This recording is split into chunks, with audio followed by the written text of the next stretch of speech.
droits des femmes, l'association SOS Maternité a bien voulu m'inviter à animer ici à Diourbel une conférence portant sur le thème de l'hypertension artérielle.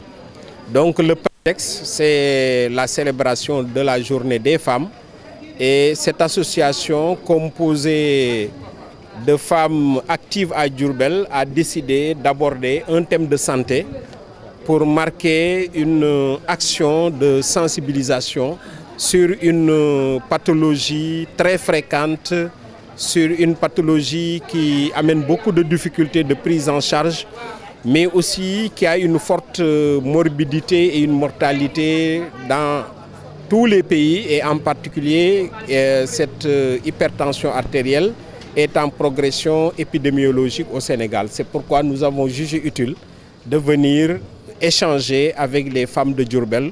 C'est donc une action de sensibilisation tout simplement. Quels sont les conseils que vous leur donnez? Comment elle se manifeste? Écoutez, quand on regarde actuellement d'abord les chiffres épidémiologiques, en ville et presque la même chose en campagne, la prévalence de l'hypertension artérielle est de 25% au minimum. Ça veut dire que quand vous prenez 100 Sénégalais adultes, les 25 souffrent d'hypertension artérielle.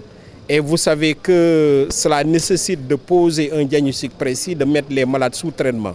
Cela se manifeste par des maux de tête, par des troubles visuels, des flous visuels, des bourdonnements d'oreilles ou alors une fatigue inexpliquée. Malheureusement, le plus souvent, malgré l'existence de ces signes, les Sénégalais ne consultent pas. Ils traînent avec ces signes qui, au début, sont banaux pour un patient, jusqu'à ce que les complications surviennent.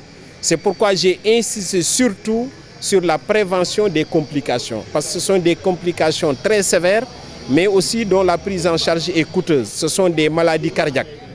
Les complications cardiaques de l'hypertension artérielle, comme l'atteinte des vaisseaux du cœur qui donnent des crises cardiaques, l'atteinte des vaisseaux cérébraux qui donnent ce qu'on appelle des accidents vasculaires cérébraux avec ces mauvaises paralysies qui souvent intéressent un côté ou mettent le malade dans le coma.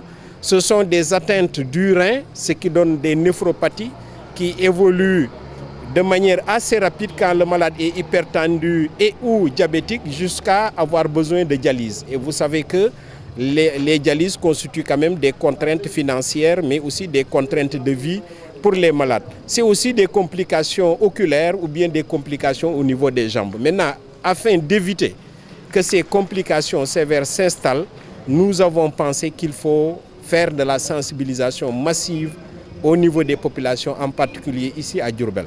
Est-ce que cette maladie, hypertension, peut être soignée totalement? Oui, ça se soigne, mais ça ne se guérit pas totalement. Et nous avons beaucoup insisté. Vous savez que certaines maladies dites chroniques non transmissibles, une fois qu'elles sont installées, la guérison définitive jusqu'à ce que le malade ne prenne pas de médicaments n'est pas possible. Or ça, il faut oser le dire. Il est même important de le dire pour que les Sénégalais l'acceptent. Ça ne fait pas partie de nos habitudes, certes, parce que guérir un palu, ça se fait en quelques jours, c'est fini. Une grippe, c'est pareil.